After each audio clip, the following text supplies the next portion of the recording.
मुख्यमंत्री जी आश्वस्त हो गए कि अब इसके पास कुछ नहीं है। पर आपके पास था? मेरे पास तो था। और जिस दिन उनको ये भरोसा हो गया कि अब ये मेरा कुछ नहीं बिगाड़ सकता, उसी दिन से उन्होंने अपना रुख बदल लिया।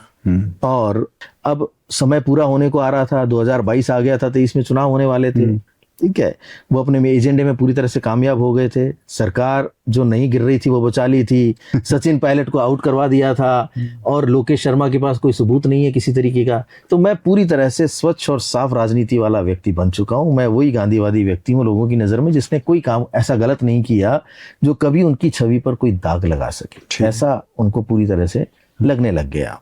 तो जब भी मैं जाता दोबारा कि मेरे पास समन आया है, नोटिस आया है, मुझे पूछताछ के लिए जाना है, तो जिस तरह का बर्ताव उन्होंने शुरू किया, इतना बड़ा परिवर्तन एक वही अपने अंदर ला सकता है जिसको सिर्फ अपने स्वार्थ की पड़ी और अपने बारे में सोचता हूँ। आप सच बोल रहे हैं? 100%। क्योंकि जब जाके मैं उनके पास खड़ा हुआ और मैंने कहा कि कल मुझे जाना है और मुझे पूछताछ, उस दिन उनके शब्द थे कि अब तू जाने और तेरा काम जाने।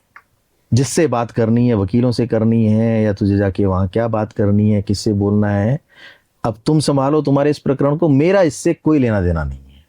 अब एक व्यक्ति जिसने आपके सर पे हाथ रखा हुआ हो और जिसने आपसे वो काम करवाया हो जो अपराध की श्रेणी में आता है और जिससे मेरा कोई लेना देना नहीं, मैंने ना फोन टेप किया, ना मैंने कॉल रिकॉर्ड किए, ना मैं कर सकता था, उसके बाद आप मुझे ये कहें कि अब तू जाने और तेरा काम जाने, तो मेरे दिल पर क्या बीती होगी उस वक्त। कह रहे भाई इन्होंने तो अपने आप को अलग कर लिया और जो सारा दोष है उस पूरे प्रकरण का मेरे माथे पे बंट दिया। अब मैं क्या करूं? मैं तो बहुत विचलित हो गया, बहुत परेशान हो गया। ऐसे समय पर मैं कुछ बोलूंगा तो मेरा ये क्या कर देंगे मैं जानता था। पुलिस इनकी थी, एसओजी इनकी थी, एसीबी इनकी थी, खुद गृह मंत्री भी थे। और प्रदेश का मुखिया, जब सत्ता आपके पास होती है, सत्ता के शीर्ष पे होते हैं, मुख्यमंत्री होते हैं, तो आप कैसे सिस्टम का दुरुपयोग करते हैं हमसे बेहतर कौन जान सकता है। और फिर मजे हुए राजनेता भी। तो अगर उस वक्त मैंने इस खुलासे को किया होता कि ये सब चीजें इस तरीके से हुई हैं, तो पहली बात तो ये कि मेरा अता पता ही नहीं लगता कि मैं किस तरह से, किस प्रकरण में मुझे कहाँ खत्म कर दिया गया, मेरे परिवार को खत्म कर दिया गया, किसी को पता नहीं लगता। मैं यहाँ बैठ के आपसे बातचीत थोड़ी कर पा रहा होता अगर मैंने उस वक्त ये हिमाकत की होती। तो सरकार से कौन लड़ सकता है सीधे तौर पर? कोई नहीं।